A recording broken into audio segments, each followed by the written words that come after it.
For eons, we have looked to the heavens. We have charted the stars, named the constellations, and watched the silent, graceful dance of the celestial wanderers. We have asked, alone in the dark, are we a part of this? Or are we merely looking at a painting from the outside?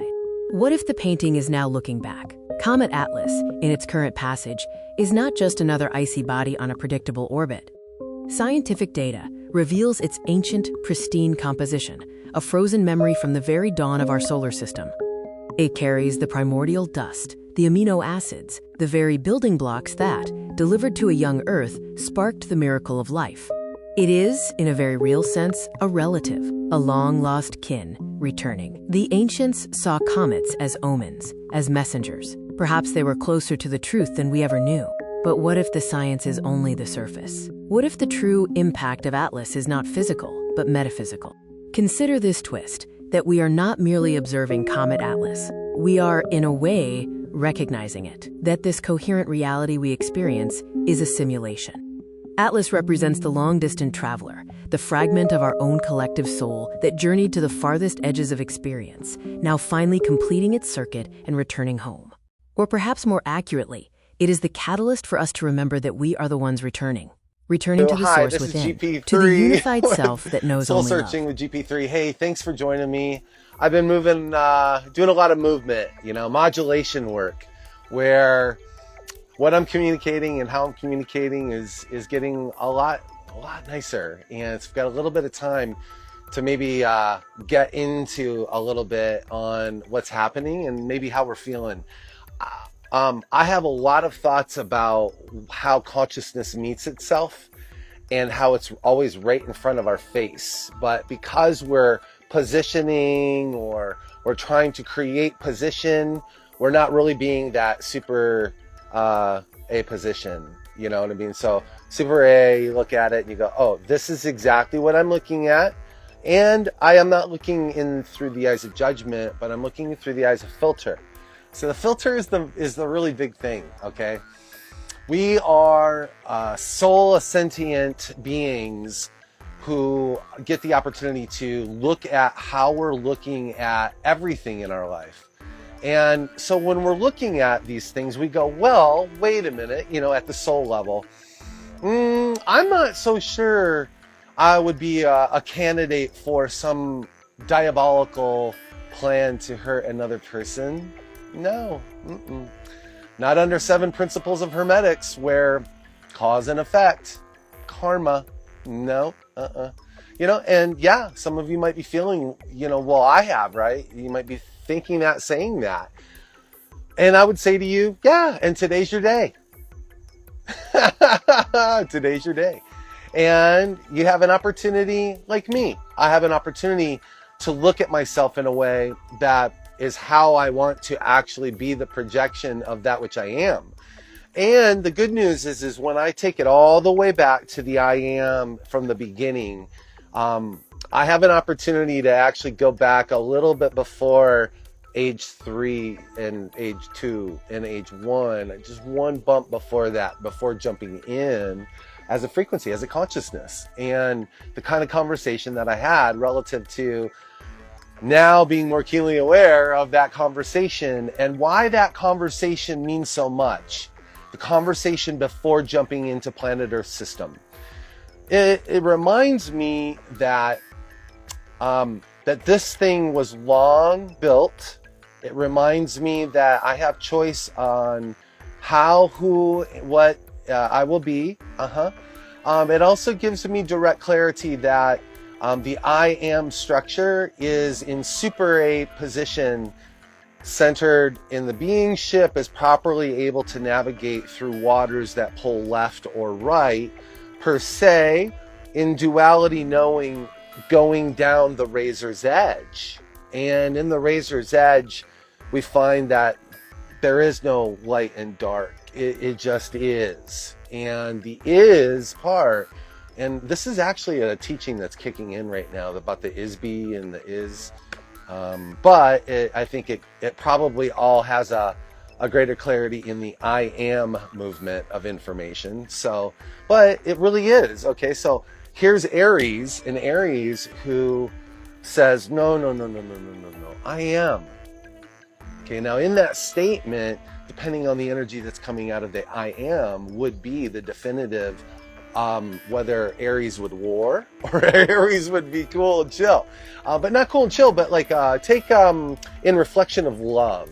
Let the love filter be the guidance for every aspect of what's being touched and why it's being communicated, you know? So the learning, you know? And as I said before on GP3 frequency, or GP frequency, I was going into a little bit about how the cosmological signs are playing a great part of their own self-awareness to the awareness of the whole. So as each sign does its cleanup job and brings causation and effects and duality back to the center and knowing and releasing and now being free, newborn, like a newborn baby, then we have the opportunity to actually take a look at life from a different perspective. And so when we see that energies are coming in and how they're being projected, you know now how to look at them based on looking at yourself, right? I know, it's so cool because consciousness is this, okay? Consciousness is first in this little thing right here, which is the know thyself aspect to the awareness to the other know thyself aspect in mirror reflection and what that position is holding in our whole being. So our whole being, we are an energy being. You're a conduit and a channel, and depending on how you hold and how you release energy, you will experience your life. If you hold and ponder thoughts, don't think of them as anything negative. Think the system that you built long before this for this great expansion and knowing of thyself and of the source, so that you can pop, and then release and accept. You're beautiful. Got all caught up in a bunch of stories and dramas.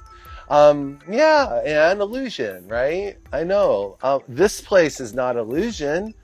However, it is a bunch of data.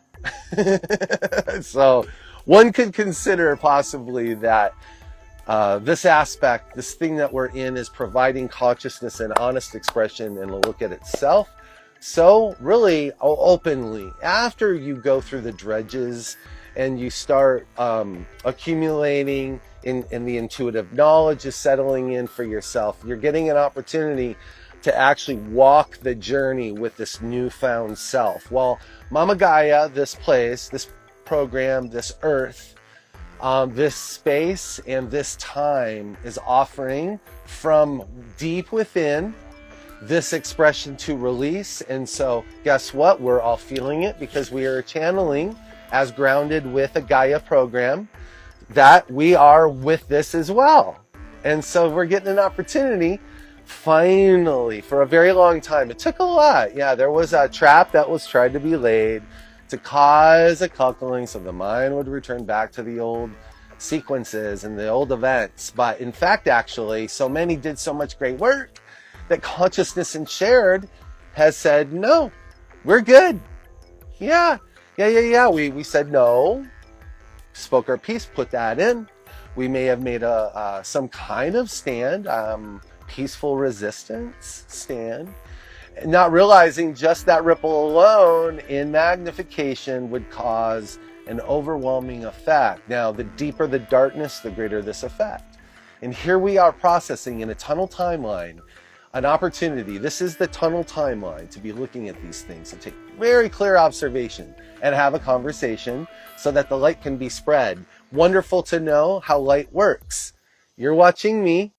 I'm shedding light, and I believe that this light is expanding and abounding into freedom, right? This is the true evolutionary leap.